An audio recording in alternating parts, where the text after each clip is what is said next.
وقت لے کے جانا ضروری ہے. جو سب میں نہیں بتایا گیا میں رکھا پورا 2 گھنٹے نا جواب نہیں دیتا کہ میں ڈس لائن کر دیتا میرے کو ریکارڈنگ میں کیتی ہے تازی ہے یہ میں تسی مرزا ਤੁਹਾਡੀ ਆਵਾਜ਼ ਨਹੀਂ ਸਾਫ਼ ਤੁਹਾਡੀ ਆਵਾਜ਼ ਨਹੀਂ ਸਾਫ਼ ਪਰ ਇਹ ਮੈਨੂੰ ਯਕੀਨ ਹੈ ਕਿ ਤੁਸੀਂ ਮਾਸ਼ਾਅੱਲਾ ਸਾਰੇ ਹੀ ਬੱਬਰ ਸ਼ੇਰ ਹੋ ਘੱਟ ਕੋਈ ਵੀ ਨਹੀਂ ਹੈ ਮਰਦਾਈਆਂ ਨੂੰ ਤੇ ਤੁਸੀਂ ਇਕੱਲੇ ਵੀ ਦਵਾਲ ਨਹੀਂ 5-7 ਮਰਦਾਈਆਂ ਨੂੰ ਤੁਸੀਂ ਸਾਰੇ ਮੁਜਾਹਿਦ ਜਿਹੜੇ ਹੋ ਨਾ ਇਕੱਲੇ ਵੀ ਦਵਾਲ ਨਹੀਂ ਪਰ ਸਾਡੇ ਕੋਲੇ ਮੁਫਤੀ ਮੁਬਸ਼ਰ ਸਾਹਿਬ ਆਏ ਨੇ ਉਹਨਾਂ ਨੂੰ ਮੌਕਾ ਦੇਣ ਉਹਨਾਂ ਦੀ ਗੱਲ ਸੁਣਨੇ ਮੁਫਤੀ ਸਾਹਿਬ अस्सलाम वालेकुम एक मुफ्ती साहब जी अस्सलाम वालेकुम व रहमतुल्लाहि व बरकातहू. वालेकुम अस्सलाम व रहमतुल्लाहि व बरकातहू. अच्छा, सबसे पहले तो ये है कि हमारा इशू चला हुआ है मुसलमानों का जो एक मुश्तरका इशू है कि यहूदियों ने फ़लस्तीन के ऊपर जो यलगार की है और वो एक अरसे के मस्जिद अक्सा को हथियाना चाह रहे हैं. और ये वो यहूदी हैं कि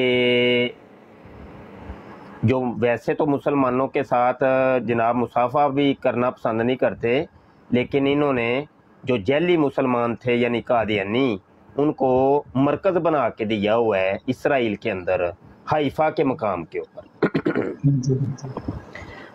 अब मैं सुबह का तमाम ब्राड्स के ऊपर देख रहा हूँ कि कादियानियों को बड़ी जलन हो रही है और कुछ तो एलानिया तौर पे कह रहे हैं जी ये देखो मुसलमान दहशत गर्द हैं, तो ये है वो है, ये दहशत गर्दी इन्होंने की है. और कुछ छुपे हुए अल्फाज के अंदर ये जनाब बात कर रहे हैं. अच्छा, ये तो मैं समझता हूँ कि मैंने ये एक फरीज़ा था जिसको अदा किया है कि हमारी ब्राड्स के ऊपर जहाँ पर हम 24-24 घंटे बैठ के कादियानियत के बारे में बातें करते हैं या दीगर बातें होती हैं, तो वहाँ पर एक जो करंट इशू है और एक अलमिया भी है, तो कम अज़ कम कोई 5 मिनट निकाल के या 10 मिनट निकाल के इस इशू पर भी गुफ्तगू होनी चाहिए. मैंने तो इसके ऊपर सुबह भी ब्राड की कोई आधा घंटा बैठा, तो अभी भी थोड़ी देर पहले कोई घंटा आधा मैं इसके ऊपर ब्राड करके आया हूँ. मैं और भी ब्राडों का नामुशाहदा करके आया हूँ. किसी एक जगह पर भी जनाब कोई गुफ्तगू तक नहीं हो रही. पूरी ब्राड करना तो बड़ी दूर की बात है, किसी ब्राड के अंदर रत्ती बराबर जिक्र तक भी नहीं हो रहा. तो कम अज़ कम हम कुछ कर नहीं सकते. तो हमें पता है हम नहीं कोई फ़लस्तीन को भाई आज़ाद करवा सकते या कोई अपने सीने पर जाके गोलियां नहीं खा सकते, बंदूक नहीं उठा सकते, तो कम अज़ कम आवाज़ तो बुलंद कर दो. वो हजूर अलैहिस्सलाम ने फरमाया कि जब तुम बुराई देखो तो कम अज़ कम उसको अपने हाथ से रोको, अगर तुम ताकत और कुव्वत रखते हो तो, नहीं तो कम अज़ कम ज़ुबान से तो उसको बुरा कहो कि ये बुराई है. और अगर ये भी नहीं कर सकते तो दिल के अंदर से तो आवाज़ आनी चाहिए कि ये बुराई हो रही है. तो यार यकीन मानिए कि तुम्हारे मुसलमान भाई को गला काटा जा रहा है, तुम्हारी बहनों की इज्जतें उजाड़ी जा रही हैं, तुम्हारे बच्चों के गले घोंटे जा रहे हैं, और मुसलमान के ऊपर रत्ती बराबर वो 2 बोलने के लिए रवा नहीं है कि 2 बोल तो कम अज़ कम बोलो यार. की होएगा जी आईडी साडी जिहड़ी है ना जी उड़ जानी है ते साडे ते पाबंदियां लग जान. की हो गया यार, तुसीं जानदे हो पे ये जे ओ जान भी की होए हो ना इश्क मुस्तफा तो जिंदगी फजूल है, ते मर जावांगे ते खप जावांगे ते जान दे रहे हैं. ओ जाना देनियां ते बड़ियां बड़े शेर बड़े बनाए ने जी, बड़े शेर बनाए ने असां. ओ सिर्फ शेरां दी हद तक साडा इश्क रसूल है ते इस्लाम नाल मुहब्बतां ने, लेकिन ए वे के कुछ भी नहीं यार, साडे च कुछ भी नहीं है. मुफ्ती साहब तुसी थोड़ी रोशनी पाओ. वल्ला मैं गल थोड़ी सुनी जरूर है लेकिन मैनूं इहदी डिटेल दा नहीं पता. हुण हमास नाल क्यों लड़ाई दोबारा शुरू हो गई है, ये थोड़ी रोशनी जी पाओ. अगर ਮੈਨੂੰ ਇਜਾਜ਼ਤ ਦਿੱਤੀ ਜਾਏ, ਕੁਇਕ ਦੱਸ ਸਕਣਾ ਨਿਊਜ਼ ਕੀ ਹੈ? ਥੋੜਾ ਮੁਫਤੀ ਸਾਹਿਬ ਨੂੰ ਗੱਲ ਮੁਕਾ ਲੈਣ ਦਿਓ, ਫਿਰ ਤੁਸੀਂ ਰੋਸ਼ਨ। ਅੱਛਾ ਰੋਸ਼ਨੀ ਸ਼ਾਨ, ਮੈਂ ਵੀ ਵੇਖਣਾ ਪਿਆ, ਸਭ ਨੂੰ ਵੇਖਣਾ ਪਿਆ, ਤੁਸੀਂ ਵੀ ਵਿੱਚ ਸ਼ਾਮਿਲ ਹੋ। ਤੁਹਾਡੇ ਸਾਰਿਆਂ ਦੀਆਂ ਬਰਾਡਾਂ ਮੈਂ ਵੇਖਣਾ ਪਿਆ, ਕੌਣ ਕੀ ਕਰਦਾ ਹੈ ਪਿਆ। ਕੋਈ ਆਵਾਜ਼ ਤੇ ਚੁੱਕੋ ਯਾਰ, ਹੱਦ ਹੋ ਗਈ ਹੈ। ਤੇ ਉਧਰੋਂ ਉਹ ਜਨਾਬ ਉਹ ਜਿਹੜਾ ਇੱਕ ਮੁਸਲਮਾਨ ਬਚਿਆ ਜੇਲਮ ਦਾ, ਉਹ ਆਂਦਾ ਸਿਰਫ ਮੈਂ ਹੀ ਮੁਸਲਮਾਨ ਹਾਂ, ਬਕਾਇਆ ਸਾਰੇ ਕਾਫਰ ਨੇ। ਕਾਦੀਆਨੀਓ ਕੋ ਯਹੂਦੋ ਨਸਾਰਾ ਸੇ ਬਦਤਰ ਤੋਂ ਨਾ ਕਹੋ ਨਾ। ਉਹਨੂੰ ਸਾਰੀ ਦੁਨੀਆ ਦੇ ਵਿੱਚ ਕੀੜੇ ਨਜ਼ਰ ਆਉਂਦੇ ਨੇ, ਲੇਕਿਨ ਅਗਰ ਕੀੜਾ ਨਜ਼ਰ ਨਹੀਂ ਆਉਂਦਾ ਤੇ ਇਹਨਾਂ ਯਹੂਦੀਆਂ ਦੇ ਵਿੱਚ ਕੋਈ ਨਹੀਂ, ਤੇ ਕਾਦੀਆਨੀਆਂ 'ਚ ਕੋਈ ਨਹੀਂ ਨਜ਼ਰ ਆਉਂਦਾ। ਕੋਈ ਦੋ ਬੋਲ ਉਹਨੇ ਬੋਲੇ ਹੋਣ, ਹਾਂਜੀ ਦੋ ਬੋਲ ਇਹਨਾਂ ਨੇ ਬੋਲੇ ਹੋਣ। ਔਰ ਅੱਜ ਜਿਹੜੇ ਨੇ ਇਹ ਖਤਮੇ ਨਬੂਵਤ ਦੇ ਮਾਮੇ ਬਣ ਗਏ ਨੇ। ਉਹ ਤੁਹਾਡਾ ਬਾਬਾ ਤੇ ਕਹਿੰਦਾ ਪਿਆ ਜਨਾਬ ਕਾਦੀਆਨੀਓ ਕੋ ਯਹੂਦੋ ਨਸਾਰਾ ਸੇ ਬਦਤਰ ਤੋਂ ਨਾ ਕਹੋ ਨਾ। ਕਾਦੀਆਨੀਆਂ ਨੇ ਕੁਰਾਨ ਦੇ ਤਰਜਮੇ ਠੀਕ ਕੀਤੇ ਨੇ, ਮੁਸਲਮਾਨਾਂ ਨੇ ਕੁਰਾਨ ਦੇ ਤਰਜਮੇ ਗਲਤ ਕੀਤੇ ਨੇ। ਹਾਂਜੀ ਔਰ ਕੀ ਇਹਦਾ ਨਾ ਆਂਦਾ ਪਿਆ ਜੀ ਉਹਨੇ ਤੇ ਨਬੂਵਤ ਦਾ ਦਾਵਾ ਕੀਤਾ ਹੀ ਕੋਈ ਨਹੀਂ। ਫਿਰ ਆਂਦਾ ਹੈ ਜਨਾਬ ਅਗਰ ਮੈਂ ਅਸੈਂਬਲੀ ਦੇ ਵਿੱਚ ਉਹਦਾ 1974 ਦੀ ਅਸੈਂਬਲੀ 'ਚ ਹੁੰਦਾ ਤੇ ਮੈਂ ਕਾਦੀਆਨੀਆਂ ਨੂੰ ਕਦੀ ਵੀ ਕਾਫਰ ਨਾ ਹੋਣ ਦਿੰਦਾ। ਤੇ ਬੜੀ ਅਜੀਬ ਜਿਹੀ ਗੱਲ ਹੈ ਕਿ ਤੁਹਾਡੇ ਬਾਬੇ ਨੇ ਮੂੰਹ ਕਿਧਰੇ ਹੋਰ ਚੁੱਕਿਆ ਹੈ ਤੇ ਤੁਸੀਂ ਕਿਧਰੇ ਹੋਰ ਮੂੰਹ ਚੁੱਕ ਲਿਆ ਜੀ। ਅਸੀਂ ਅੱਜ ਖਤਮੇ ਨਬੂਵਤ ਦੇ ਠੇਕੇਦਾਰ ਬਣ ਗਏ ਹਾਂ। ਕਿਹੜੇ ਮੂੰਹ ਨਾਲ ਅੱਜ ਤੁਸੀਂ ਕਾਦੀਆਨੀਆਂ ਦੀ ਗੱਲ ਕਰਦੇ ਹੋ ਪਏ? ਅਗਰ ਉਹ ਹੀ ਤੁਹਾਨੂੰ ਲਿੱਤਰ ਲਾ ਕੇ ਤੁਹਾਡੇ ਮੂੰਹ ਤੇ ਮਾਰਨ ਕਿ ਉਹ ਤੇ ਤੁਹਾਡਾ ਬਾਬਾ ਤੇ ਇੰਝ ਕਹਿੰਦਾ ਪਿਆ, ਫਿਰ ਕੀ ਜਵਾਬ ਦੇਵੋਗੇ? ਮੈਂ ਗੱਲ ਖਤਮ ਕਰ ਲਈ ਹੈ ਜੀ। ਜਜ਼ਾਕੱਲਾ ਜਜ਼ਾਕੱਲਾ। ਤੇ ਮੈਂ ਪਹਿਲਾਂ ਜਿਹੜੀ ਉਹ ਮਾਸ ਵਾਲਾ ਵਾਕਿਆ ਹੋਇਆ, ਉਹ ਕੀ ਵਾਕਿਆ ਹੋਇਆ ਸ਼ਾਨ ਭਾਈ? ਤੁਹਾਨੂੰ ਪਤਾ ਹੈ ਪੂਰੀ ਗੱਲ ਦਾ, ਤੇ ਦੱਸੋ ਕਿਉਂ ਲੜਾਈ? ਜੀ ਮੈਂ ਅਰਜ਼ ਕਰਨਾ ਜਨਾਬ, 2 ਦਿਨ ਹੋਏ ਨੇ। ਹਮੇਸ਼ਾ ਦੀ ਤਰ੍ਹਾਂ ਇਹ ਥੋੜ੍ਹਾ ਜਿਹਾ ਤੇ ਬਾਰਡਰ ਇੰਟਰਫੇਰੈਂਸ ਮੁਸਲਮਾਨ ਉਸ ਪਾਸੇ ਹਮਾਸ ਵਾਲੇ ਚਲੇ ਗਏ। ਉਹਨਾਂ ਨੇ ਇਸ ਤਰ੍ਹਾਂ ਯਹੂਦੀਆਂ ਨੇ ਸਾਡੇ ਵੱਲ ਅਟੈਕ ਕਰ ਦਿੱਤਾ ਮੁਸਲਮਾਨਾਂ ਵੱਲ। ਇਹ ਤੇ ਚੱਲਦਾ ਰਹਿੰਦਾ ਸੀ, ਲੇਕਿਨ ਇੰਨਾ ਕੋਆਰਡੀਨੇਟਡ ਐਫਰਟ ਨਹੀਂ ਹੋਇਆ ਸੀ। ਹਮਾਸ ਯਾਨੀ ਮੁਸਲਮਾਨਾਂ ਨੇ 6 ਮੁਖਤਲਿਫ ਜਗ੍ਹਾ ਤੋਂ ਬਾਰਡਰ ਨੂੰ ਤੋੜਦੇ ਹੋਏ ਉਹਨਾਂ ਦੀ ਤਰਫ ਚਲੇ ਗਏ ਨੇ। ਉਹਨਾਂ ਨੇ ਜ਼ਿਆਦਾਤਰ ਯੂਜ਼ ਕੀਤਾ ਕਿਉਂਕਿ ਤੁਹਾਨੂੰ ਪਤਾ ਇਜ਼ਰਾਈਲ ਵੱਲ ਆਇਰਨ ਡੋਮ ਹੈ, ਤੁਸੀਂ ਕੋਈ ਵੀ ਬੰਬ ਕੋਈ ਸ਼ੈ ਮਾਰਦੇ ਹੋ ਤਬਾਹ ਕਰ ਦਿੰਦਾ ਦੂਜੀ ਤਰਫੋਂ ਮਿਜ਼ਾਈਲ ਆ ਕੇ। ਇਹਨਾਂ ਨੇ ਕੀ ਕੀਤਾ ਹੈ, ਪੈਰਾਗਲਾਈਡਿੰਗ ਇੱਕ ਡਿਵਾਈਸ ਹੈ ਉਹ ਯੂਜ਼ ਕੀਤੀ ਹੈ। ਉਸ ਵਿੱਚ ਕੀ ਹੁੰਦਾ, ਵੱਡਾ ਜਿਹਾ ਪੱਖਾ ਆਪਣੇ ਪਿੱਛੇ ਬੰਨ੍ਹ ਕੇ ਉੱਤੇ ਪੈਰਾਸ਼ੂਟ ਲਾਇਆ ਹੈ ਤੇ ਥੱਲੇ ਜਿਹੜਾ ਨਾ 3 ਪਹੀਏ ਨੇ ਤੇ ਉਸ ਦੇ ਜ਼ਰੀਏ ਮੋਟਰਸਾਈਕਲ ਟਾਈਪ, ਲੇਕਿਨ ਉੱਤੇ ਪੈਰਾਸ਼ੂਟ ਵੀ ਹੈ। ਮੋਟਰਸਾਈਕਲ ਤੇ ਬਹਿ ਕੇ ਉੱਤੇ ਪੈਰਾਸ਼ੂਟ ਹੈ ਤੇ ਥੱਲੇ ਵੱਡਾ ਜਿਹਾ ਮਤਲਬ ਪਿੱਛੇ ਤੁਹਾਡੇ ਵੱਡਾ ਜਿਹਾ ਪੰਖਾ ਹੈ ਤੇ ਉਸ ਨਾਲ ਤੁਸੀਂ ਕਰਦੇ ਹੋਏ ਮੋਟਰਸਾਈਕਲ ਉੱਡਦਾ ਉਹਨਾਂ ਦੀ ਟੈਰੀਟਰੀ ਚਲਾ ਗਿਆ। ਇਹ ਉਹਨਾਂ ਮੁਖਤਲਿਫ 6 ਜਗ੍ਹਾ ਤੇ ਬਾਰਡਰ ਨਾਲ ਇਸ ਤਰ੍ਹਾਂ ਕਰਕੇ ਉਹਨਾਂ ਦੇ ਅੰਦਰ ਚਲੇ ਗਏ ਨੇ। ਤੇ ਇਹ ਪਹਿਲੀ ਵਾਰੀ ਹੋਇਆ, ਲੋਕ ਹੈਰਾਨ ਰਹਿ ਗਏ ਨੇ, ਇੰਨਾ ਕੋਆਰਡੀਨੇਟਡ ਹੋਇਆ ਹੈ, ਪੂਰੀ ਦੁਨੀਆ ਹੈਰਾਨ ਰਹਿ ਗਈ ਹੈ।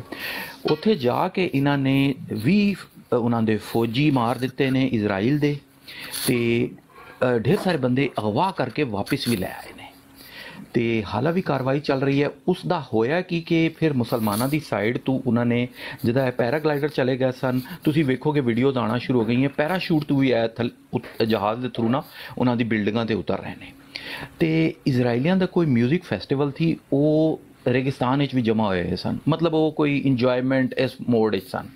ਤੇ ਇਸ ਪਾਸੋਂ ਇਹਨਾਂ ਨੇ ਇਸ ਸ਼ੈ ਦਾ ਐਡਵਾਂਟੇਜ ਲੈਂਦੇ ਹੋਏ ਨਾ, ਜਿਸ ਤਰ੍ਹਾਂ ਹੁੰਦਾ ਨਾ ਦੁਸ਼ਮਣ ਸੁੱਤਾ ਪਿਆ ਤੇ ਉੱਥੇ ਜਾ ਕੇ ਨਾ ਉਹਨਾਂ ਕਰ ਲਿਆ।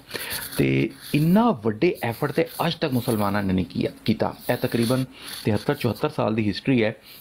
ਸਾਰੀ ਦੁਨੀਆ ਸ਼ਸ਼ਦ ਰਹਿ ਗਈ ਹੈ ਕਿ 2 ਦਿਨ ਹੋ ਗਏ ਨੇ, ਨਾ ਅਮਰੀਕਾ ਨਾ UK ਜਰਮਨੀ ਕਿਸੇ ਨੂੰ ਸਮਝ ਹੀ ਨਹੀਂ ਆ ਰਹੀ ਕਰਨਾ ਕੀ ਹੈ। ਕਿ ਇੱਕ ਇਹ ਅੰਦਰ ਦਾਖਲ ਹੋਏ ਨੇ ਆਮ ਮੁਸਲਮਾਨ ਹਮਾਸ ਦੇ ਬੰਦੇ ਗਨ ਲੈ ਕੇ, ਉਹਨਾਂ ਨੇ ਉੱਥੇ ਬੰਦੇ ਮਾਰੇ ਵੀ ਨੇ ਤੇ ਉਹਨਾਂ ਦੇ ਅਗਵਾ ਕਰਕੇ ਵੀ ਵਾਪਸ ਲੈ ਆਏ ਨੇ। ਇਜ਼ਰਾਈਲ ਨੇ ਰਿਟੈਲੀਏਟ ਕਰਦੇ ਹੋਏ ਇਹਨਾਂ ਦੇ ਜਹਾਜ਼ ਸੱਟ ਕੇ ਬੰਬ ਮਾਰ ਰਹੇ ਨੇ, ਤਬਾਹੀਆਂ ਫੈਲਾ ਦਿੱਤੀਆਂ ਨੇ, ਲੇਕਿਨ ਜਿਹੜੇ ਇਹਨਾਂ ਦੇ ਬੰਦੇ ਅਗਵਾ ਹੋ ਗਏ ਨੇ ਉਹਨਾਂ ਦਾ ਕੀ ਕਰਨਾ ਹੈ। ਤੇ ਆਨ ਗੋਇੰਗ ਡਿਸਪਿਊਟ ਹੈ ਜੀ। ਲੇਕਿਨ ਸਭ ਤੋਂ ਇੰਪੋਰਟੈਂਟ ਗੱਲ ਹੈ ਕਿ 6-7 ਜਗ੍ਹਾ ਤੋਂ ਜਿਹੜੇ ਇਹ ਅੰਦਰ ਦਾਖਲ ਹੋਏ ਨੇ ਇਜ਼ਰਾਈਲ ਬਿਲਕੁਲ ਐਕਸਪੈਕਟ ਨਹੀਂ ਕਰ ਰਿਹਾ ਸੀ ਜੀ। ਆਮਿਰ ਭਾਈ ਕਿ ਹਿਸਟਰੀ ਦਾ 75 ਦਾ ਸਭ ਤੋਂ ਵੱਡਾ ਅਟੈਕ ਹੋਇਆ ਹੈ। ਅੱਛਾ ਤੇ ਗੱਲ ਐਵੇਂ ਕਿ ਉਹ ਇੱਕ ਅਰਸੇ ਦੇ ਹੋਵੇ ਕੋ 70-75 ਸਾਲ ਹੋ ਗਏ ਨੇ ਕਿ ਉਹ ਜ਼ੁਲਮ ਦੀ ਚੱਕੀ ਦੇ ਵਿੱਚ ਪਿਸਦੇ ਨੇ ਪਏ। ਉਹ ਜਦੋਂ ਇਸਰਾਈਲ ਚਾਹੁੰਦਾ ਵੇ ਉਹ ਯਹੂਦੀ ਉਹਨਾਂ ਦੇ ਆਉਂਦੇ ਨੇ, ਫੌਜਾਂ ਆਉਂਦੀਆਂ ਨੇ ਤੇ ਸਾਡੇ ਮੁਸਲਮਾਨਾਂ ਨੂੰ ਕੱਟ ਵੱਢ ਜਾਂਦੇ ਨੇ। ਜਦੋਂ ਮਰਜ਼ੀ ਮਸ਼ੀਨ ਗੱਲਾਂ ਦੇ ਮੂੰਹ ਖੋਲ ਦਿੰਦੇ ਨੇ। ਉਹ ਕਿੰਨੀ ਦੇਰ ਉਹ ਜ਼ੁਲਮ ਬਰਦਾਸ਼ਤ ਕਰਨ ਯਾਰ। ਹਾਂਜੀ, ਉਹ ਫਿਰ ਹਾਲਾਂਕਿ ਨਹੇਤੇ ਨੇ, ਇਸਰਾਈਲ ਦੇ ਮੱਦੇ ਮੁਕਾਬਲੇ ਇਹਨਾਂ ਦੇ ਕੋਲ ਕੋਈ ਅਸਲਾ ਨਹੀਂ, ਮਤਲਬ ਉਨੀ ਹੈ ਪਾਵਰ ਨਹੀਂ ਰੱਖਦੇ ਹੈ, ਲੇਕਿਨ ਬਹਰਹਾਲ ਉਹਨਾਂ ਦੀ ਇੰਨੀ ਕਾਰਵਾਈ ਵੀ ਦਿਫਾਈ ਹੈ, ਸਮਝ ਲਓ ਕਿ ਇੱਕ ਉਹਨਾਂ ਦੀ ਜਦੋਜਹਦ ਹੈ ਕਿ ਜਿਹੜੀ ਉਹ ਕਰ ਰਹੇ ਨੇ। ਪੂਰੀ ਦੁਨੀਆ ਨੂੰ ਉਹਨਾਂ ਨੇ ਮਦਦ ਵਾਸਤੇ ਵੀ ਪੁਕਾਰਿਆ, ਲੇਕਿਨ ਕੋਈ ਵੀ ਉਹਨਾਂ ਦੀ ਮਦਦ ਵਾਸਤੇ ਨਹੀਂ ਜਾ ਰਿਹਾ। ਤੇ ਮਦਦ ਕੀ ਕਰਨੀ ਹੈ, ਸੋਸ਼ਲ ਮੀਡੀਆ 'ਤੇ ਕਿਸੇ ਨੂੰ ਪਤਾ ਹੀ ਕੱਖ ਨਹੀਂ ਹੈ। ਕਿਸੇ ਮੁਸਲਮਾਨ ਨੂੰ ਨਹੀਂ ਜੇ ਪੁੱਛ ਲਓ ਜਾ ਕੇ ਕਿ ਇਹ ਇਸ਼ੂ ਕੀ ਹੋਇਆ ਹੈ, ਕੋਈ ਪਤਾ ਹੀ, ਕਿਸੇ ਨੂੰ ਕੁਝ ਵੀ ਨਹੀਂ ਪਤਾ ਕਿ ਹੋਇਆ ਵੀ ਕੀ ਹੈ। ਤੇ ਬਹਰਹਾਲ ਅੱਲਾਹ ਪਾਕ ਉਹਨਾਂ ਦੀ ਮਦਦ ਫਰਮਾਏ ਜਨਾਬ। ਔਰ ਆਉਣ ਵਾਲੇ ਦਿਨਾਂ 'ਚ ਕੀ ਹੁੰਦਾ ਹੈ ਕੀ ਨਹੀਂ। ਦੂਸਰਾ ਇਹਦਾ ਪਹਿਲੂ ਇਹ ਵੀ ਹੈ ਵੇਖ ਕਿ ਹੋ ਸਕਦਾ ਹੋਏ ਕਿ ਇਹ ਇੱਕ ਸਾਜ਼ਿਸ਼ ਹੋ ਰਹੀ ਹੋਏ ਕਿ ਅਲ ਕੁਦਸ ਨੂੰ ਔਰ ਮਸਜਿਦ ਅਕਸਾ ਨੂੰ ਹਥਿਆਉਣ ਦੀ, ਕਿ ਇਹ ਇੱਕ ਸਪੋਰਟ ਬਣਾ ਕੇ ਕਿ ਇਹਨਾਂ ਮੁਸਲਮਾਨਾਂ ਨੇ ਚੂੰਕਿ ਸਾਡੇ ਉੱਤੇ ਯਲਗਾਰ ਕੀਤੀ ਹੈ ਤੇ ਹੁਣ ਅਸੀਂ ਹੱਕ ਰੱਖਦੇ ਹਾਂ ਕਿ ਅਸੀਂ ਵੀ ਇਹਨਾਂ ਦੇ ਉੱਤੇ ਹਮਲਾ ਕਰੀਏ। ਤੇ ਇਹ ਕੱਲ੍ਹ ਫਿਰ ਦੁਨੀਆ ਨੂੰ ਦੱਸਣਗੇ ਕਿ ਵੇਖੋ ਜੀ ਪਹਿਲ ਇੱਧਰੋਂ ਹੋਈ ਸੀ ਕਿ ਅਸੀਂ ਹੁਣ ਹਥਿਆ ਲਿਆ। ਹੋ ਸਕਦਾ ਹੈ ਤਸਵੀਰ ਦਾ ਇੱਕ ਦੂਸਰਾ ਰੁਖ ਹੈ ਵੀ ਹੈ ਵੇ, ਤੇ ਬਹਰਹਾਲ ਤਸਵੀਰ ਦੇ ਦੋਨੋਂ ਰੁਖ ਹੀ ਸਾਨੂੰ ਮੱਦੇ ਨਜ਼ਰ ਰੱਖਣੇ ਚਾਹੀਦੇ ਨੇ। ਲੇਕਿਨ ਜੋ ਵੀ ਹੈ ਵੇ ਅਸੀਂ ਜ਼ਾਹਰ ਨੂੰ ਵੇਂਦੇ ਹੋਇਆ ਫਤਵਾ ਉਹਦੇ 'ਤੇ ਲਾਵਾਂਗੇ ਕਿ ਸਾਨੂੰ ਮੁਸਲਮਾਨਾਂ ਵਾਸਤੇ ਦੁਆ ਕਰਨੀ ਚਾਹੀਦੀ ਹੈ, ਅੱਲਾਹ ਪਾਕ ਇਹਨਾਂ ਨੂੰ ਨੁਸਰਤ ਅਤਾ ਫਰਮਾਏ ਔਰ ਫਿਤਨਾਗਰ ਲੋਕਾਂ ਨੂੰ ਅੱਲਾਹ ਨੇ ਇੱਥੋਂ ਨਾਬੂਦ ਫਰਮਾਏ ਜੀ। ਇਹ ਆਪਣੀਆਂ ਬਈ ਸਾਰੇ ਡੀਪੀਆਂ ਚੇਂਜ ਕਰੋ। ਸੌਰੀ ਸ਼ਾਨ ਭਾਈ, ਇਹ ਸਾਰੀਆਂ ਆਪਣੀਆਂ ਫੋਟੋਆਂ ਲਾ ਕੇ ਨਾ ਮੈਂ ਵੀ ਚੇਂਜ ਕਰਨਾ। ਇਹ ਜਿਹੜੀ ਜ਼ਾਹਿਦ ਭਾਈ ਨੇ ਲਾਈ ਹੈ ਜਾਂ ਕਾਜ਼ਮੀ ਸਾਹਿਬ ਨੇ ਲਾਈ ਹੈ ਨਾ, ਸਟੈਂਡ ਵਿਦ ਪੈਲਸਟਾਈਨ, ਸਾਰੇ ਲਾਓ, ਯਕਜਹਿਤੀ ਦਾ ਇਜ਼ਹਾਰ ਕਰੋ ਕਮ ਅਜ਼ ਕਮ। ਜਿਹਦੀ ਵਿੱਚ ਡੀਪੀ ਉਹ ਆਪਣੀ ਕੀ ਪੈ ਜਾਂਦੇ ਨੇ ਆਈਡੀ ਉੱਡਦੀ ਹੈ ਨਾ, ਉੱਡਣ ਦਿਓ, ਵੇਖੀਏ ਤਾਂ ਸਹੀ। ਟਿਕਟਾਕ ਤੇ ਆਂਦੇ ਨੇ ਚਾਈਨਾ ਦੀ ਪਹਿਲੀ ਤੇ ਗੱਲ ਹੈ, ਉਹਨਾਂ ਨੂੰ ਕੋਈ ਇਹਦੇ ਨਾਲ ਗਰਜ਼ ਨਹੀਂ ਹੈ। ਤੇ ਜੇ ਉੱਡ ਵੀ ਜਾਏ ਤੇ ਮੇਰੇ ਖਿਆਲ ਹੈ ਕਿ ਮੁਸਲਮਾਨ ਕੌਮ ਵਾਸਤੇ ਜੇ ਅਸੀਂ ਇਹ ਆਈਡੀ ਦੀ ਕੁਰਬਾਨੀ ਵੀ ਨਹੀਂ ਦੇ ਸਕਦੇ ਹੈ ਤੇ ਫਿਰ ਖੂਨ ਕਿੱਥੋਂ ਦੇਣਾ। ਇਹ ਇੰਜ ਕਰਿਆ ਜੇ ਨਾ, ਇਹ ਮੈਨੂੰ ਜ਼ਰਾ ਮੇਰੇ ਪਰਸਨਲ 'ਚ ਵੀ ਸੈਂਡ ਕਰਿਆ ਜੇ। ਤੇ ਮੈਂ ਨਾ ਕੋਈ ਲੋਗੋ ਜਿਹੜਾ ਸੀ ਤਲਾਸ਼ ਕਰ ਰਿਹਾ ਸਾਂ, ਕੋਈ ਲੋਗੋ ਅੱਛਾ ਜਿਹਾ। ਤੇ ਚਲੋ ਇਹ ਮੇਰੇ ਨਾ पर्सनल व्हाट्सएप ਦੇ ਵਿੱਚ ਨਾ एक आदमी भाई आमिर भाई को भेज दें, मुफ्ती साहब को भेज दें। नहीं जी, काज़मी शाज़मी ਨੂੰ ਖੁਦ ਮਰਜ਼ਈ ਨੇ ਤੇ ਇਹਨਾਂ ਕੋਲੋਂ ਅਸੀਂ ਮਦਦ ਮੰਗਣੀ ਹੋਣ। ਉਹ ਛੱਡਿਆ ਕਰੋ, ਮੁਫਤੀ ਸਾਹਿਬ ਗੱਲ ਕਿੱਡੀ ਵਧੀਆ ਕਰਨ ਲੱਗੇ ਹੋ ਫਲਸਤੀਨ ਦੀ। ਨਾ ਕਰੋ ਨਹੀਂ ਨਾ, ਤੇ ਕਿਉਂ ਅਸੀਂ ਇਹਨਾਂ ਕੋਲੋਂ ਕਿਉਂ ਮਦਦ ਲਈਏ। ਹਾਂਜੀ मैं सेंड कर रहा हूं मुफ्ती साहब। मैं इंशाल्लाह ताला कोशिश कर रहा हूँ कि किसी तरीके से आप जो है ना वो आपके साथ हमारे फासले कम हो। आपकी ये बात बहुत अच्छी लगी। मैं ਤੁਹਾਡੀ ਪੁੱਤਰ ਮੰਜੀ ਠੋਕ ਕੇ ਰੱਖਣੀ ਹੈ, ਮਰਦਈਆਂ ਦੀ ਮੰਜੀ ਮੈਂ ਠੋਕ ਕੇ ਰੱਖਣੀ ਹੈ ਤੇ ਐਲਾਨੀਆਂ ਮੰਜੀ ਠੋਕ ਰਹੇ ਆ ਤੁਹਾਡੀ, ਸਮਝ ਆਈ ਕਿ ਨਹੀਂ। ਇਹ ਕਾਦੀਆਨੀਆਂ ਤੋਂ ਵੱਡੇ ਤੁਸੀਂ ਸਾਡੇ ਦੁਸ਼ਮਣ ਹੋ। ਕਾਦੀਆਨੀ ਸਾਡੇ ਵਾਸਤੇ ਕੋਈ ਖਤਰਾ ਨਹੀਂ ਹੈ, ਸਭ ਤੋਂ ਵੱਡੇ ਖਤਰਨਾਕ ਤੁਸੀਂ ਹੋ। ਯਾ ਮਰਦਈਆਂ ਦੀ ਗੱਲ ਸੁਣਾਓ, ਕੋਈ ਮਨਾਜ਼ਰਾ ਸ਼ੁਰੂ ਹੋਇਆ ਕੋਈ ਨਹੀਂ? ਉਹ ਇਹਨਾਂ ਨਾਲ ਹੀ ਕਰਨੇ ਆ ਨਾ, ਇੱਥੇ ਮਿਰਜ਼ਾ ਜੂਨੀਅਰ ਜੇਲਮੀ ਦੀ ਗੱਲ ਕਰਨੇ ਆ। ਹਾਂਜੀ, ਕਾਦੀਆਨੀਆਂ को ਯਹੂਦੋ ਨਸਾਰਾ से बदतर तो ना कहो ना। ਮੇਰੇ ਕਾਦੀਆਨੀ ਨੇ ਕਿਹੜਾ ਨਬੂਵਤ ਦਾ ਦਾਵਾ ਕੀਤਾ ਸੀ? ਕਰੋ ਨਾ ਇੱਧਰ ਆ ਕੇ ਸਾਡੇ ਨਾਲ ਮੁਨਾਜ਼ਰਾ ਮਰਜ਼ਈਓ। ਮੈਂ ਪਹਿਲਾਂ ਸਲੀਮ ਮੀਰ ਨਾਲ ਮੁਨਾਜ਼ਰੇ ਦਾ ਕੀ ਬਣਿਆ? ਕੁਝ ਵੀ ਨਹੀਂ ਜੀ, ਉਹ ਨੱਸ ਭੱਜ ਗਿਆ ਕਿ ਡਰਾਮੇਬਾਜ਼ੀਆਂ ਨਹੀਂ। ਉਹ ਕੱਲ ਰਾਤ ਨੂੰ ਮੈਂ ਉਹਨੂੰ ਨਾ ਐਮਸੀ ਨੂੰ ਕਿਹਾ ਸੀ, ਮੈਂ ਕਿਹਾ ਤੂੰ ਸਲੀਮ ਮੀਰ ਦੀ ਬਰਾੜ ਤੂੰ ਮੈਸੇਜ ਕੀਤਾ ਯਾਰ, ਤੂੰ ਭਲਾ ਮਾਸ ਬੰਦਾ ਹੈ, ਤੂੰ ਮੁਫਤੀ ਸਾਹਿਬ ਨੂੰ ਉਹਦਾ ਲਿੰਕ ਸ਼ੇਅਰ ਕੀਤਾ ਵੀ ਉੱਥੇ ਆ ਕੇ ਡਾਇਲਾਗ ਕਰਨੇ ਨੇ, ਉੱਥੇ ਡਾਇਲਾਗ ਕਰਨੇ ਨੇ ਕਿ ਉੱਥੇ ਲੜਨਾ ਹੈ। ਆਂਦਾ ਨਹੀਂ ਮੈਨੂੰ ਨਹੀਂ ਸੀ ਪਤਾ। ਮੈਂ ਕਿਹਾ ਵੀ ਐਡਾ ਵੀ ਤੂੰ ਅਨਭੋਲ ਨਾ ਬਣ, ਤੂੰ ਇਹਨੇ ਮੇਰੇ ਬੱਚੇ ਯੂਨੀਵਰਸਿਟੀ ਪੜ੍ਹਦੇ ਨੇ, ਬੰਦਾ ਤੂੰ ਅੱਛਾ ਭਲਾ ਲੱਗਣਾ ਹੈ ਤੇ ਤੂੰ ਉੱਥੋਂ ਮੁਫਤੀ ਸਾਹਿਬ ਨੂੰ ਲਿੰਕ ਕਰ। ਫਿਰ ਉਹ ਫੇਵਰਟ 49 ਦੀ ਬਰਾਡ ਤੇ ਸੀ।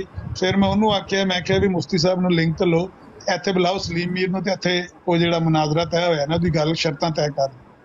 ਉਹ ਫੇਵਰਟ 49 ਦਾ ਵੀ ਮੇਰੇ ਕੋਲ ਭਾਰ ਨਹੀਂ ਚੁੱਕਣ ਹੁੰਦਾ, ਸੱਡਿਆਂ ਦਾ ਭੇੜ ਹੈ ਤੇ ਵਿੱਚ ਘਾਹ ਜਿਹੜਾ ਨਾ ਗੁਮਲੇ ਦਾ, ਮੇਰਾ ਰਹਿਣ ਤੇ ਮੇਰੇ ਹਾਲ ਤੇ ਰਹਿਣ ਕਰੋ। ਕੋਈ ਨਹੀਂ, ਮੈਂ ਉਹਨਾਂ ਨੂੰ ਆਖਿਆ ਚਲੋ ਇੰਜ ਕਰੋ, ਤੁਸੀਂ ਨਹੀਂ ਉਹਨੂੰ ਬੁਲਾ ਕੇ ਸਲੀਮ ਮੀਰ ਨੂੰ ਬੁਲਾ ਲਓ, ਮੁਫਤੀ ਸਾਹਿਬ ਦੀ ਤਰਫੋਂ ਮੈਂ ਗੱਲ ਕਰ ਲੈਣਾ ਮੁਨਾਜ਼ਰੇ ਦੀ। ਸ਼ਰਤਾਂ ਹੀ ਤੈਅ ਕਰਨੀਆਂ ਨੇ ਨਾ, ਮੌਜੂ ਤੇ ਅੱਗੇ ਹੀ ਤੈਅ ਹੋ ਗਏ ਨੇ, ਸ਼ਰਾਫਤ ਤੁਹਾਡੇ ਮਸੀਹ ਮੌਤ ਦੀ ਇੱਕ ਤੇ ਹੈ ਮੌਜੂ ਸ਼ਰਾਫਤੇ ਬਸੀ ਆਂਦਾ ਸੋ ਤਾਕਤੇ ਬਸੀ, ਮੈਂ ਕਿਹਾ ਨਹੀਂ ਸ਼ਰਾਫਤੇ ਬਸੀ। ਸ਼ਰਾਫਤੇ ਮਸੀਹ ਮੌਤ ਤੇ ਮਨਾਦਰਾ ਕਰਨਾ ਤੇ ਬੁਲਾਓ ਸਲੀਮ ਮੀਰ ਨੂੰ, ਮੈਂ ਕਿਹਾ ਸ਼ਰਤਾਂ ਤੈਅ ਕਰੀਏ ਇਹਦੀ ਸ਼ਰਾਫਤ ਕਿਦਾਂ ਸਾਬਤ ਹੋਣੀ ਹੈ। ਸਹੀ ਹੈ। ਉਹ ਫਿਰ ਫੇਵਰੇਟ 49 ਵੀ ਰੌਲਾ ਪਾਉਣ ਲੱਗਾ, ਨਹੀਂ ਸਾਡੇ ਕੋਲ ਨਹੀਂ ਹੁੰਦਾ, ਸਾਡੇ ਕੋਲ ਨਹੀਂ ਕਰਾਨ ਹੁੰਦਾ। ਪਰ ਕੋਈ ਖਤਮ ਹੀ ਹੋ ਗਈ ਗੱਲ, ਮੈਨੂੰ ਲੱਗਦਾ। ਮੈਂ ਤਾਂ ਆਖਿਆ ਮਨਾਦਰਾ ਕਰਨਗੇ। ਅੱਛਾ ਨਹੀਂ ਪਤਾ ਕੀ ਇਹਨਾਂ ਨੇ ਡਰਾਮਾ ਪਤਾ ਕੀ ਕੀਤਾ ਜੇ, ਇੱਥੇ ਇਹ ਪਾਇਆ ਸੀ ਕਿ ਸੁਬਹ ਦੇ ਟਾਈਮ ਡਿਬੇਟ ਹੋਈ ਹੈ ਤੇ ਉਹ ਜਿਹੜਾ ਬੰਦਾ ਸੀ MZ ਉਹ ਆਂਦਾ ਕਿ ਮੈਂ ਹੁਣ ਸੌਣ ਲੱਗਾ ਵਾਂ ਤੇ ਮੀਰ ਸਲੀਮ ਆਂਦਾ ਕਿ ਤੂੰ 8 ਘੰਟੇ ਸੋ ਕੇ ਤੇ ਬਾਅਦ ਚੋਂ ਆ ਜਾਈਂ। ਹੋਇਆ ਉਹੀ ਕਿ 8-9 ਘੰਟੇ ਤੋਂ ਬਾਅਦ ਮੈਨੂੰ ਪਰਸਨਲ ਦੇ ਵਿੱਚ ਇਹਦਾ ਮੈਸੇਜ ਆਇਆ ਕਿ ਇਸ ਲਿੰਕ ਦੇ ਉੱਤੇ ਆ ਜਾ। ਉਹ ਮੈਂ ਉਸ ਲਿੰਕ ਤੇ ਗਿਆ ਤੇ ਜਾ ਕੇ ਵੇਖਿਆ ਕਿ ਉਹ ਸੀ ਬਰਾੜ ਸ਼ੁਰੂ ਹੋਈ ਉਹਦੀ ਮਾਈਂਡ ਰੋਸਟਰ ਦੀ। ਅੱਛਾ ਮੈਂ ਉਹਨੂੰ ਕਿਹਾ, ਮੈਂ ਕਿਹਾ ਆਪਣੀ ਬਰਾੜ ਸ਼ੁਰੂ ਕਰ, ਗੱਲ ਹੈ ਸਾਡੀ ਤੈਅ ਪਾਈ ਸੀ ਕਿ ਗੱਲ ਅਸੀਂ ਤੇਰੀ ਬਰਾੜ ਤੇ ਕਰਾਂਗੇ, ਤੁਸੀਂ ਇਹ ਵਾਅਦਾ ਖਿਲਾਫੀ ਕਰਦੇ ਹੋ ਪਏ। ਕਮ ਅਜ਼ ਕਮ ਜਿਹੜਾ ਉਸੂਲ ਬਣਾਇਆ ਜੇ ਜਾਂ ਜੋ ਵਾਅਦਾ ਕੀਤਾ ਜੇ ਉਹਦੇ ਮੁਤਾਬਕ ਤੇ ਪੂਰੇ ਉਤਰੋ। ਲੇਕਿਨ ਨਹੀਂ, ਉਹ ਬੰਦਾ ਪੂਰਾ ਨਹੀਂ ਉਤਰਿਆ। ਇਹ ਕਾਰਵਾਈ ਪਈ ਹੈ ਜਨਾਬ। ਮਾਈਕ ਨੋਟ ਕਰੋ ਜਿਸਾਨ ਸਾਹਿਬ। ਅੱਛਾ ਵੈਸੇ ਇੱਕ ਮੈਂ ਤੁਹਾਨੂੰ ਬ੍ਰੇਕਿੰਗ ਨਿਊਜ਼ ਦੇ ਦੇਣਾ, ਤੁਸੀਂ ਉਸ ਵੇਲੇ ਸੁੱਤੇ ਹੋਵੋਗੇ ਸ਼ਾਇਦ, ਹਾਲਾਂਕਿ ਮੈਂ ਉੱਠ ਖਲੋਤਾ ਸਾਂ ਸੁਬਾਹ, ਨਾਸ਼ਤਾ ਕਰਨ ਲੱਗਾ ਸਾਂ ਉਸ ਵੇਲੇ ਨਾ, ਯਾਨੀ ਯੂਰਪ ਦੇ ਵਕਤ ਦੇ ਮੁਤਾਬਕ ਸੁਬਾਹ 7 ਤੋਂ ਪਹਿਲੇ 6:30 ਦਾ ਟਾਈਮ ਸੀ ਤੇ ਉੱਥੇ ਤੁਹਾਡੇ ਕੋਲ 9:30 ਦਾ ਸੁਬਾਹ ਟਾਈਮ ਹੋਵੇਗਾ, ਹੋ ਸਕਦਾ ਤੁਸੀਂ ਸੁੱਤੇ ਹੋਵੋ। ਇਹ 5-6 ਮਰਜ਼ਈ ਉਹਦੇ ਦੁਆਲੇ ਹੋਏ ਸਨ, MZ ਦੇ ਦੁਆਲੇ, ਤੇ ਉਹਨੂੰ ਕਹਿੰਦੇ ਸਨ MZ ਭਾਈ ਅਸੀਂ ਇੱਕ ਖਲੀਫਾ ਦਾ ਨਿਜ਼ਾਮ ਹੈ ਤੇ ਫਲਾਣਾ ਨਿਜ਼ਾਮ ਹੈ ਤੇ ਅਸੀਂ ਉਹਦੇ ਤਹਿਤ ਚੱਲਨੇ ਆ ਤੇ ਤੁਸੀਂ ਖਲੀਫਾ ਨੂੰ ਖਤ ਲਿਖੋ, ਤੁਸੀਂ ਗੱਲ, ਕਿਉਂਕਿ ਉਹ MZ ਜਿਹੜਾ ਨਾ ਉਹ ਗੱਲ ਕਰਨਾ ਸੁਣਨਾ ਚਾਹੁੰਦਾ ਹੈ ਤੇ ਇਹ ਉਹਨੂੰ ਆਂਦੇ ਸਨ ਗੱਲ ਨਹੀਂ ਕਰਨੀ ਇਹਨਾਂ ਨਾਲ ਮਨਾਦਰਾ ਨਹੀਂ ਅਸਾਂ ਕਰਨਾ।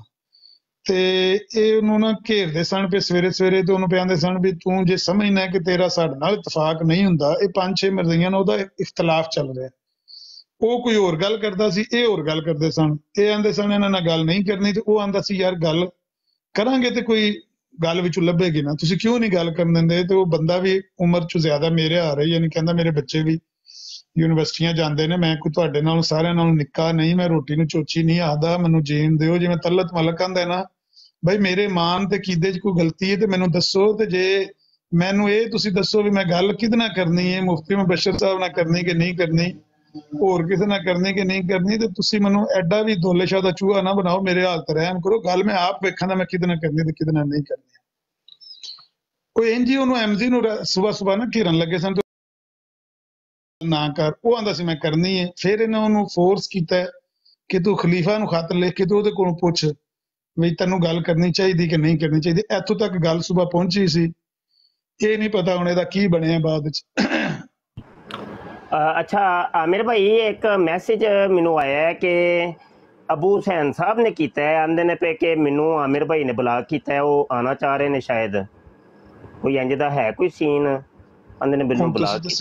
ਤੁਸੀਂ ਤਾਂ ਸਮਝਦਾਰ ਬੰਦੇ, ਤੁਸੀਂ ਤਾਂ ਸਮਝ ਜਾਂਦੇ ਹੋ ਨਾ, ਇਹ ਜਿਹੜੇ ਨੌਜਵਾਨ ਨੇ ਨਾ ਇਹ ਲੜਨਾ ਚਾਹੁੰਦੇ ਨੇ ਆਪਸ ਤੇ ਮੈਂ ਇਹਨਾਂ ਵੀ ਲੜਾਈ ਨਹੀਂ ਚੰਗੀ ਹੁੰਦੀ, ਮਿਰਜ਼ਾਈਆਂ ਨਾਲ ਲੜੋ ਤੇ ਯਹੂਦੀਆਂ ਨਾਲ ਲੜੋ ਤੇ ਆਪਸ ਨਾਲ ਲੜੋ, ਇਸ ਗੱਲ ਨੂੰ ਨਾ ਜਾਣ ਦਿਓ। ਮੈਂ ਵੈਸੇ ਹੀ ਬੰਦ ਕਰਨ ਲੱਗਾ, ਨਹਾਣ ਲੱਗਾ, ਮੈਂ ਘਰ ਪਹੁੰਚਿਆ ਹੀ ਹਾਂ, ਫਿਰ ਇਨਸ਼ਾਅੱਲਾ ਥੋੜੀ ਦੇਰ ਨੂੰ ਆਨ ਕਰਨੇ ਆ, ਸਭ ਨੂੰ ਫਿਰ ਦੁਬਾਰਾ ਮੌਕਾ ਮਿਲੇ। ਜੀ ਬਿਹਤਰ ਹੋ ਗਿਆ ਜਨਾਬ, ਬਿਹਤਰ ਹੋ ਗਿਆ। ਜਜ਼ਾਕੱਲਾ, ਬਹੁਤ ਬਹੁਤ ਸ਼ੁਕਰੀਆ ਜੀ ਸਭ ਦੋਸਤਾਂ ਦਾ।